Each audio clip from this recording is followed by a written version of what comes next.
The Christmas Sweetgrass Wish, a Westbrooke Falls Christmas short story. Prologue. 8 years ago. The kitchen smelled like memory and medicine, sweet tea and sorrow. Tiana Rhodes sat at her grandmother's worn wooden table, watching 80-year-old hands that had fed half of the heights for 3 decades shake as they measured sweetgrass into a ceramic pot. "Pay attention now, Titi," Grandma Essie whispered, her voice paper-thin but determined. "This here's the last time I'm gonna teach you this." Tiana's 22-year-old heart cracked at the truth in those words. The cancer had won. They both knew it. But Essie Rhodes wasn't going down without passing on everything that mattered. "Sweetgrass tea ain't just about the brewin'," Essie continued, her weathered fingers working with muscle memory even as her body failed. "It's about intention, about love, about remembering where we come from." She lifted a handful of the dried grass, pale gold in the lamplight. "This grows wild in the low country, baby. Same grass our ancestors used when they got dragged here in chains. They took everything from our people.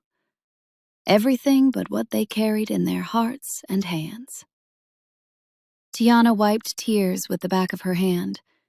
She'd heard these stories her whole life, but tonight they felt like promises she'd have to keep alone. "The sweetgrass baskets your great-great-grandmetro made? This tea recipe passed down 5 generations? That's resistance, Titi. That's us saying we survived. We remember. We're still here." Essie's hands trembled as she poured hot water over the grass, releasing its distinctive sweet vanilla scent into the kitchen. "Don't let nobody take this from you, Titi. Our people's traditions, our recipes, they tried to erase us once. You keep this alive, here?" "I will, Grandma. I promise." Tiana's voice broke on the words. From the counter, Essie lifted a sweetgrass basket, one she'd woven herself 40 years ago, the reeds golden with age and polished smooth by decades of hands. She placed it gently in Tiana's palms. "This basket's gonna sit in your café someday," Essie said with absolute certainty, though Tiana was still in college with no money and big dreams. "And when folks ask about it, you tell them, sweetgrass baskets are strong because each reed supports the others. One reed alone breaks easy, but woven together?" She smiled, the expression lighting her whole face despite the pain. "Stronger when woven together. Remember that, baby girl." Tiana clutched the basket to her chest, feeling the weight of legacy in her hands. "I'll remember everything, Grandma. I promise." Essie died the next morning, peaceful in her sleep, leaving Tiana with recipes, memories, and the unshakable belief that she had to preserve their family's legacy alone. 5 years later. Tiana stood in the empty cafe at midnight, her vision blurred by tears and fury. The letter in Mason's hand might as well have been a weapon. "This is what I'm talking about," her boyfriend of 2 years said, waving the rejection notice from the bank. "You're too attached to your grandmother's way of doing things. The cafe's been open 3 years and you're barely breaking even." "We're building something," Tiana protested, her voice hoarse from arguing. "Community takes time."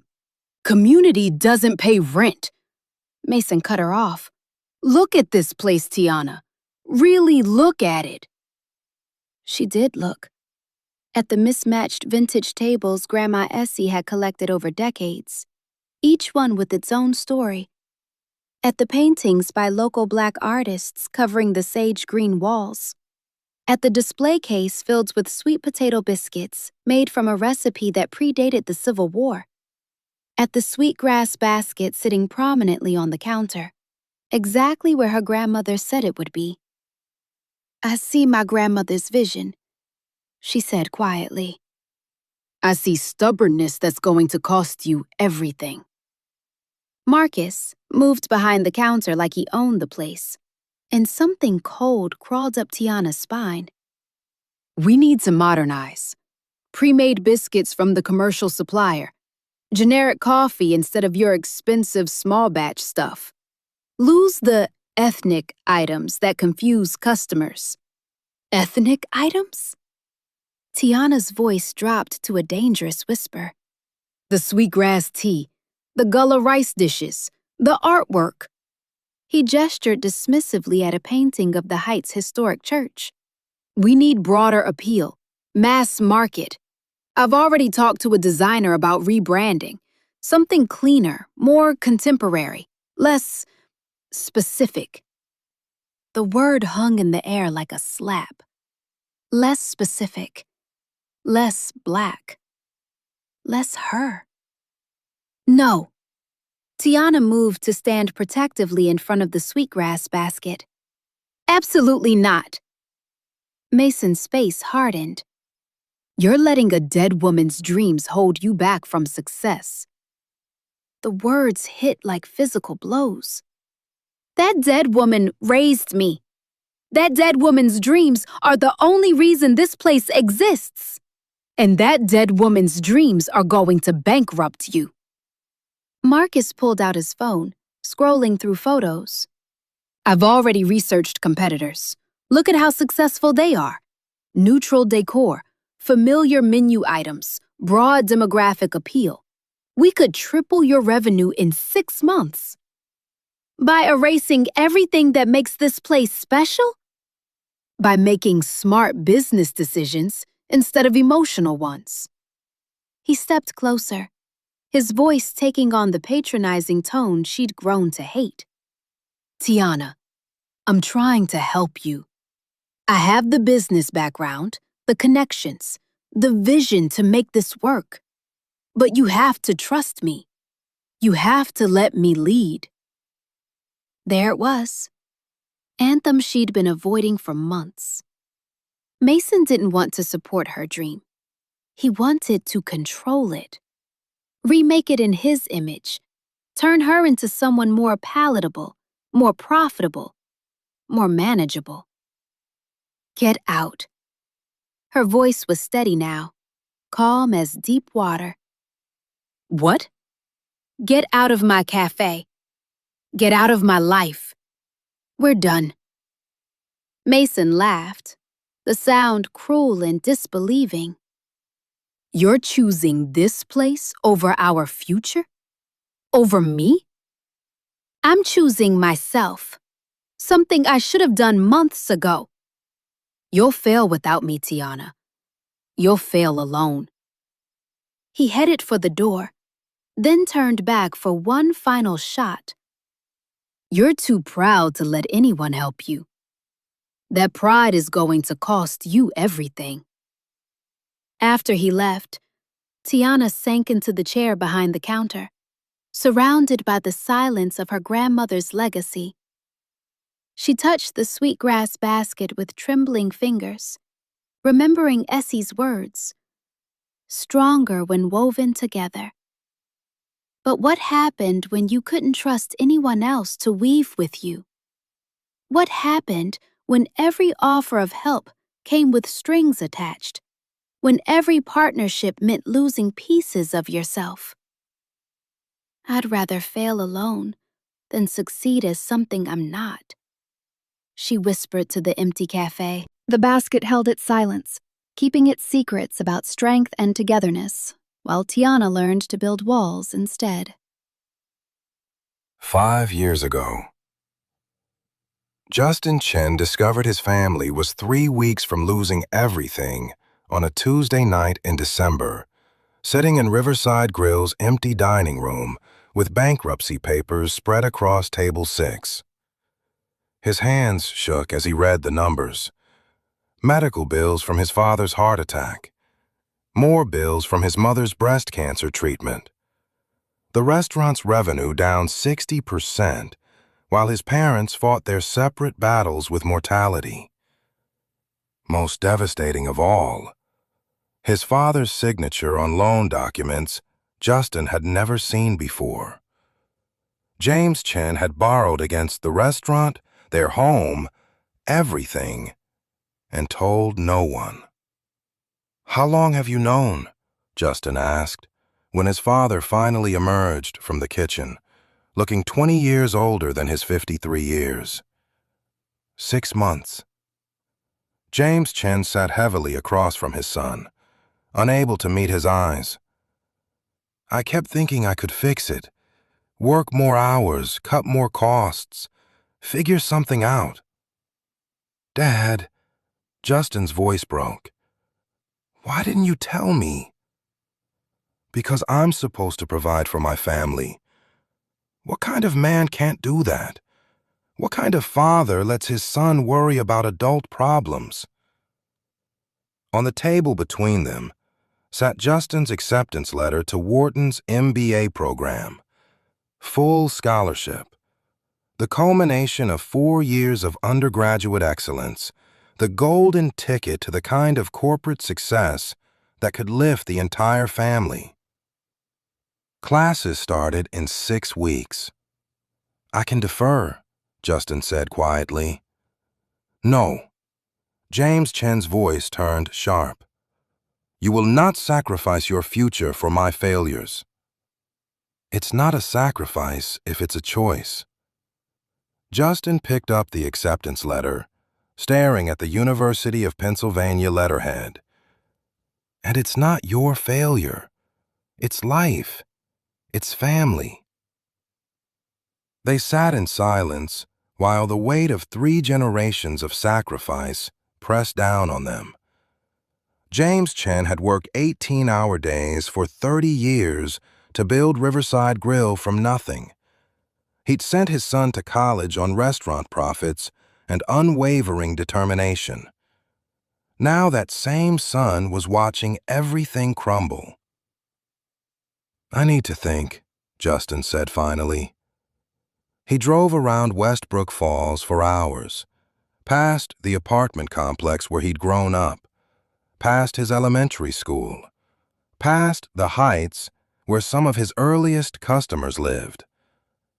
This wasn't just a restaurant to him. It was the foundation of his family's American dream. At midnight, he called Amy. "You're up late," his fiancée said, her voice warm across the phone lines from her internship in New York. "Missing me?" "Always." He tried to inject normalcy into his voice. "How's the city treating you?" "Incredible. Justin, you should see this place. The energy, the opportunities.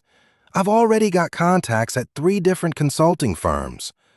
When you finish at Wharton, we could both land positions here. Build something amazing together." He closed his eyes, seeing their planned future collapse.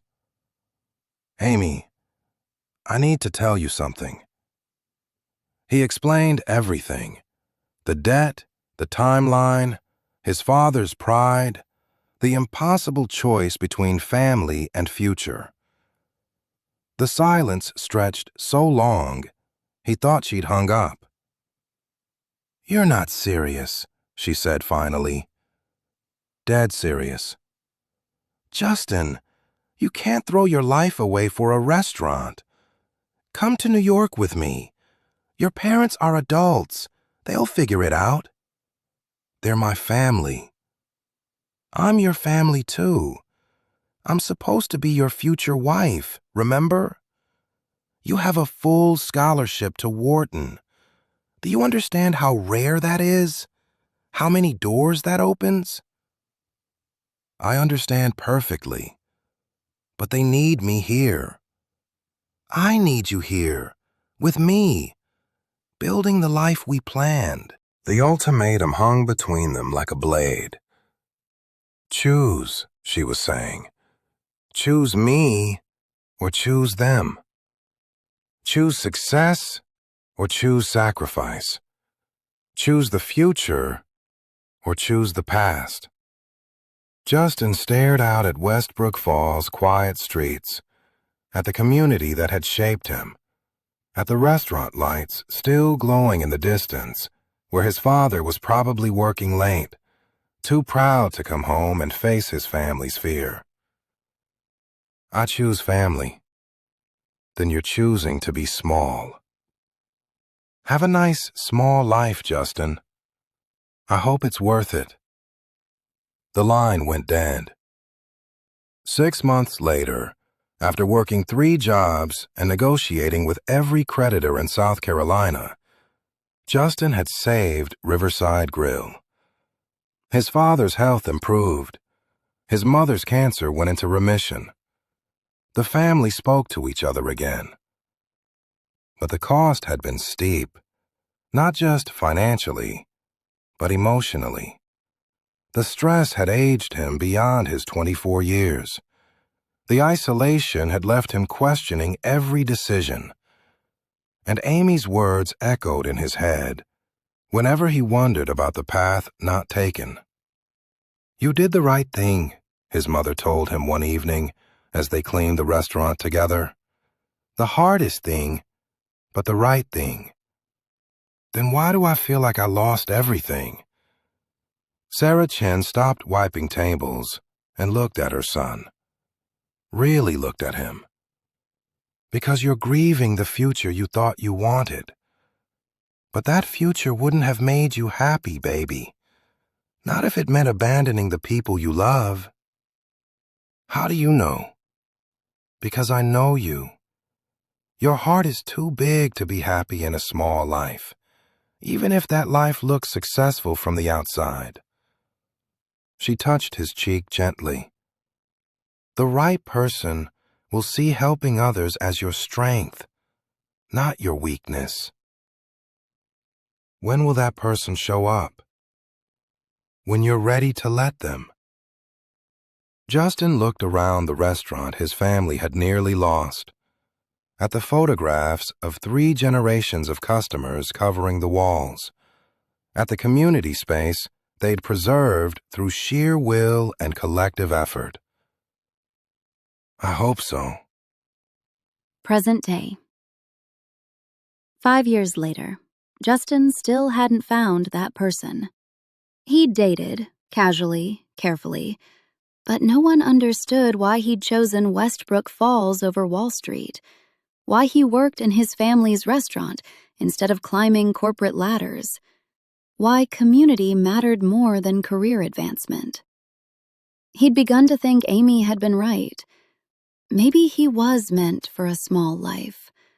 Maybe the kind of person who'd see his choices as strengths instead of limitations simply didn't exist. Until December 15th, when he walked into the MLK Community Center for an emergency business association meeting and saw Tiana Rhodes sitting alone at the back of the room, her shoulders squared against the world, her chin lifted in defiance of whatever storm was coming. And for the first time in 5 years, Justin Chen wondered equal had been right after all.